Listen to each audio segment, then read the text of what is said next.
Lord. Angeles prayer time நிகழ்ச்சிக்கு உங்களை அன்போடு வரவேற்கிறோம். இன்னைக்கு மண்டே கிட்ஸுக்காக ப்ரேயர் பண்ற டே. பேரண்ட்ஸ் நம்ம எல்லாரும் சேர்ந்து பேரண்ட்ஸ், கிராண்ட் பேரண்ட்ஸ் எல்லாம் யாரெல்லாம், ஈவன் டீச்சர்ஸ், ஸ்கூல் டீச்சர்ஸ் எல்லாரும் சேர்ந்து நம்ம குட்டி பிள்ளைகளுக்காக தூங்க போகிறோம். ஸோ இன்னைக்கு மார்னிங் நமக்கு கிடைச்ச வசனம், உங்களை அதிசயங்களை காண பண்ணுவேன். குட்டி பிள்ளைங்க வாழ்க்கையில் கடவுள் ஒரு அதிசயத்தை காண்பிக்க போகிறார். ரொம்ப நாளாக சோகம் இல்லாமல் இருக்காங்களா, அவங்களுக்கு நல்ல ஒரு சுகத்தை கொடுக்க போறார். எந்த காரியத்தை எதிர்பார்த்திருக்கீங்களோ அந்த காரியத்தை விட மகிமையான காரியத்தை கர்த்தர் செய்ய போறார். ஸோ மீகா 7:15 இன்னைக்கு காலையில் நம்ம பார்த்த வசனம் மீகா 7:15. அந்த மீகா 7:15 என்ன போட்டிருக்கு, உங்களை அதிசயங்களை காணப்படுவேன். அதுக்கு முன்னாடி உள்ள வசனம்,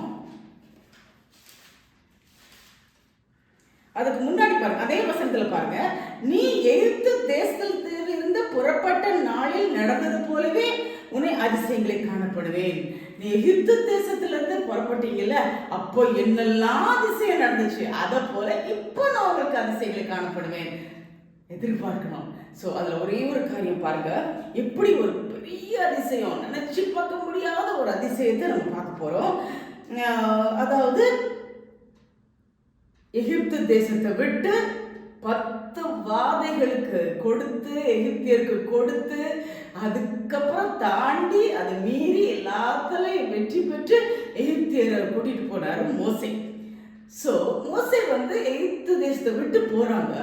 போனா அவங்களுக்கு அக்னி ஸ்தம்பம், மேகஸ்தம்பம் எல்லாம் வச்சு கர்த்தர் பாதுகாப்பா கூட்டிட்டு போறாரு. கடைசியில போனா அவங்க அது வரைக்கும் இருந்தாங்க. திருப்பி என்னாச்சு, அவங்க கடவுள் அந்த பார்வோனுடைய மனதை கடினப்படுத்திட்டாரு. மறுபடியும் அந்த எகிப்து ஜனங்கள் பின்னாடி வராங்க, பெரிய படையோட வராங்க. விட்டுறக்கூடாதுடா இஸ்ரவேலரை அப்படின்னு சொல்லி மிகுந்த படையோட பின்னாடி ஃபாலோ பண்றாங்க. இப்போ என்னன்னா, அவங்க இஸ்ரவேல் ஜனங்கள் போற வழியில எதிர்த்தாப்புல பெரிய சமுத்திரம், கடல். இந்த பக்கம் இந்த இவங்க எகிப்துல உள்ள பார்வோன் கூட வீரர்கள் எல்லாம் இவங்களை தாக்குறதுக்கு வராங்க. இந்த பக்கம் கடல், எங்க போக முடியும் இல்லையா? ஸோ பின்பக்கம் போக முடியாது, எங்கேயும் போக முடியாது, வராங்க. அதனால என்ன பண்றாரு, கர்த்தர் சொல்றாரு மோசையை நோக்கி, நீ கையை மட்டும் நீட்டு போதும் அப்படின்னு சொன்னார். அந்த சமுத்திரத்து வழியா உங்களை கடந்து போக பண்ணுவேன். உங்க கையை நீட்டுறாரு. நல்ல இதான் அதிசயம். அந்த ஜலம் 2 பழகுது. அதை வாசிக்கட்டுமா? மோசே தன் கையை சமுத்திரத்தின் மேல் நீட்டினான். அப்பொழுது கர்த்தர் ரா முழுவதும் பலத்த கீழ்காற்றினார். ரா முழுவதும் கையை நீட்டின உடனே கீழ்காற்று வந்துச்சு. அந்த சமுத்திரம் ஒதுங்குபடி செய்து அது வறண்டு போக பண்ணினார். பாருங்க, சிலர் கூட சகதி இருக்கும், நடந்து போக முடியாது, இவன் தண்ணி அந்த பக்கம் போனா கூட அந்த மாதிரி இருக்கும். வறண்டு போக பண்ணினார். இஸ்ரவேல் ஜனங்கள் நடந்து போவதற்கு ஏற்ற மாதிரி வறண்டு போக பண்ணினார். ஜலம் பிரிந்து போயிட்டு, சரிங்களா? ஸோ 2 பக்கமும் ஜலம் போயிட்டு, இதுதான் அதிசயம். அதாவது பின்னாடி உங்களை கொல்ல வராங்க, முன்னாடி தடை, போகவே முடியாது. ஜலத்துக்குள்ள கடலுக்குள்ள போக முடியுமா? முடியாது. 2 கடையில இருக்கும்போது கர்த்தர் இறங்கினார், அதிசயத்தை காண்பித்தார். அந்த மோசே மூலமா அந்த கடலை 2 பிரிக்க செஞ்சார், வறண்டு போக பண்ணினார். அதை கடந்து போறாங்க. எவ்வளவு இந்த பக்கமும் மதிலா நின்றுதான். ஸோ கடந்து போறாங்க. அப்புறமா நடக்குது பாருங்க, கடந்து போயிட்டாங்க. உடனே இவங்களும் ஃபாலோ பண்றாங்க. இவங்களும் ஃபாலோ பண்ணி கடலுக்குள்ள வந்துட்டாங்க. யாரு? பார்வோனுடைய படை. சரியா? இவங்களை தாக்குறதுக்காக வர்றாங்க. இவங்க கரெக்டா கடந்து போன உடனே திருப்பியும் கோலை நீட்டினாரு. அந்த பிரிந்து போன ஜலம் சேர்ந்துச்சு. அப்படியே அந்த படையை உள்ள வச்சு மூழ்கடிச்சிச்சு. அவ்வளவுதான், முடிஞ்சு போச்சு கதை. பார்வோன் மூலமா வந்த படைகள் எல்லாம் கடலுக்குள்ள விட்டாங்க. எப்படி பாரு, யோசிச்சு பாருங்களேன். இது மாதிரி நடக்கும். அந்த அளவுக்கு ஒரு விசுவாசம் மோசே கர்த்தர் மேல வச்சிருந்தாரு. கீழ்ப்படிஞ்சாரு, கையை நீட்டினாரு. நினைச்சுக்கலாம், என்ன கோலை நீட்டா ஆயிருமா அப்படின்னு கேட்டுக்கலாம். பட் கோலை நீட்டினாரு, 2 பழந்துச்சு. அதுதான் அதிசயம். இப்படிப்பட்ட அதிசயமான காரியங்களை உங்க பிள்ளைகளுடைய வாழ்க்கையில நினைப்பதற்கு மேலான காரியங்களை உங்க பிள்ளைங்களுடைய வாழ்க்கையை நடத்த ரொம்ப வருஷமா காத்திருந்து இந்த ஜெபம் நிறைவேறலையே நினைக்கிறீங்களா? அந்த ஜெபம் நிறைவேற நம்ம சொல்ற போறோம். பிள்ளைங்களுடைய வாழ்க்கையில பெரிய அதிசயங்கள் நடக்கணும். காது கேட்காம பிள்ளைங்க இருக்காங்களா? கண்ணு தெரியாம பிறந்துட்டாங்களா? இல்ல ஹார்ட் ஹோலோட அடைக்க முடியாம இருக்கா? அதிசயமான ஒரு காரியம் நடந்தால் மட்டுமே தான் பிள்ளைக்கு விடுதலை கிடைக்கும் நினைக்கிறீங்களா? அப்படிப்பட்ட பாக்கியத்தை கர்த்தருக்கு நிச்சயமா தரப்போற. விசுவாசிப்போம், நம்புவோம். நம்முடைய தேவன் நினைக்கிறதுக்கும் வேண்டிக்கொள்ளுக்கும் மேலாக செய்கிற தேவன். இதெல்லாம் நினைச்சு பார்க்க முடியுமா? தெரியாது. மறந்துருப்பாங்க மக்கள்லாம்.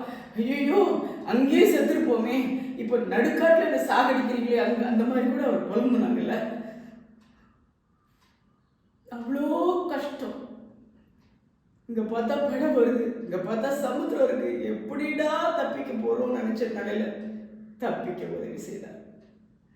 அதான் நம்முடைய தெய்வம். கர்த்தர் அந்த பெரிய பாக்கியத்தை உங்களுக்கு கொடுப்பார்.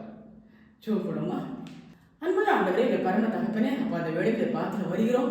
ஆண்டவரே இன்னைக்கு வந்து அப்பா இந்த பிள்ளைகளுக்காக நம்முடைய பாத்துல வருகிறோம். குட்டி பிள்ளைகளுக்காக நம்முடைய பாத்துல வருகிறோம். ஹல்லேலூயா. அப்பா எதிர்பார்க்காத பெரிய அதிசயத்தை செய்கிற தேவன் பிள்ளைகள் வாழ்க்கையில பெரிய அதிசயத்தை செய்வோமா கேட்கிறோம். அப்பா பேசக்கூடாத பிள்ளைகளை பேச வைக்க முடியும், நடக்க முடியாத பிள்ளைகளை நடக்க வைக்க முடியும். சர்ஜரி சின்ன வயசுலேயே குழந்தையா இருக்கும் போதே பெரிய பெரிய வியாதியை வச்சுட்டு ஆண்டவரே அந்த வியாதியிலிருந்து அவரை விடுதலை செய்ய முடியும். குட்டி பிறந்த குழந்தையிலிருந்து பெரியவர் வரைக்கும் பாத்திர வைக்கிறோம். அப்பா எதையெல்லாம் முடியாது நினைக்கிறாங்களோ, ஆனா இன்னைக்கு ஒரு அதிசயத்தை காண்பித்து அவங்க வாழ்க்கையில முடிய செய்ய போகிறதுக்காக ஸ்தோத்திரம். கொடாறு கொடி ஸ்தோத்திரம், கொடாறு கொடி ஸ்தோத்திரம். பெற்றோர்களுடைய கண்ட்ரோல் கொடுக்கணும்ப்பா. அவர்களுக்காக கண்ணீர் வடிக்கிற கிராண்ட் மாஸ்டருடைய கருத்து கொடுக்கிறோம்.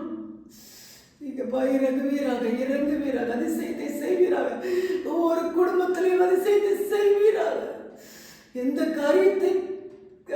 காரியத்தில் அதிசயம் நடக்கணும், நடந்தால் மட்டுமே விடுதலை கிடைக்கும் நினைக்கிறாங்களோ அப்படிப்பட்ட காரியத்தில் நீங்க அதிசயத்தை செய்ய போகிறதுக்காக உங்களுக்கு நன்றி சொல்லிடும். கொடாறு கொடி ஸ்தோத்திரம். என் பிள்ளை எப்படி பிறந்துருச்சு அப்பா, யாரெல்லாம் அழுறாங்களோ அந்த பிள்ளைகள் ஆண்டவரே அதிலிருந்து விடுதலை கொடுங்க சுவாமி. கொடுமையான வியாதிலிருந்து விடுதலை கொடுங்க சுவாமி. சின்ன வயசுலேயே அப்பா ஆண்டவரே பெரியவர்களை மிஞ்சின வியாதி, அப்படிப்பட்ட வியாதிலிருந்து விடுதலை கொடுக்க போயிருந்தக்கா ஸ்தோத்திரம். கொடாறு கொடி ஸ்தோத்திரம். நடக்காத காலம் நடக்கட்டும். முடுமாய் பிறந்தவர்கள் அப்பா அதிசயத்தை காண்பீங்கப்பா, அவங்களுக்கு காண்பியும். ஹல்லேலூயா. மூளை பாதிக்கப்பட்டிருந்தா அற்புதம் செய்வீராக, அற்புதம் செய்வீராக, அற்புதம் செய்வீராக. கோடி கோடி கோடி ஸ்தோத்திரம் அப்பா. அன்னைக்கு ஆண்டவரே அப்பா இவ்வளோ பெரிய அற்புதம் கடல் 2 சுவாமி பெரிய அற்புதத்தை செஞ்சு தப்பு வைத்தேன் இஸ்ரவேல் ஜனங்களை. இன்னைக்கு குட்டி பிள்ளைங்களை பெரிய அற்புதத்தை செஞ்சு என்னென்ன விதமா இந்த உலகத்துல அவதி இருக்கிறார்களோ அந்த நிலையிலிருந்து அவங்களை பாதுகாத்து விடுதலை செஞ்சு அப்பா நீர் தப்பிக்க வேண்டுமா கேட்கிறோம். அங்க எல்லாரும் ஒருங்கிணைந்து ஜெபம் பண்ணுகிற ராஜா. 2 பேர் 3 பேர் நாமத்தால் இதை கேட்கிறோ பரலோகத்திற்கு நன்மை உண்டாகும். இப்போது இறங்குவதாக ஒவ்வொரு குட்டி பிள்ளைங்க அதில் இறங்குவதாக, படுக்கையில் இருக்கிறவங்க குட்டி பிள்ளைங்க இறங்குவதாக. இந்த வியாதியிலிருந்து முடியவே முடியாது டாக்டர் சொன்னாலும் அப்பா அதை விட அதிசயத்தை நடத்துகிறவர் நீ அப்பா. உடைய கருத்தில் போக்குறோம்.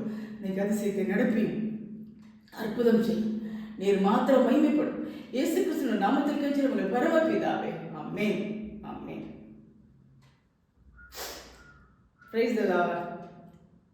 நிச்சயமா இன்னைக்கு ஒரு அதிசயம் உங்கள் குட்டி பிள்ளைங்களோட ஸ்பெஷலாக குட்டி பிள்ளைங்க வாழ்க்கை நடக்க போது அக்செப்ட் பண்ணிக்கோங்க. கர்த்தர் நாம் மாற்றம் மகிமைப்படுவதாக. ஆமென்.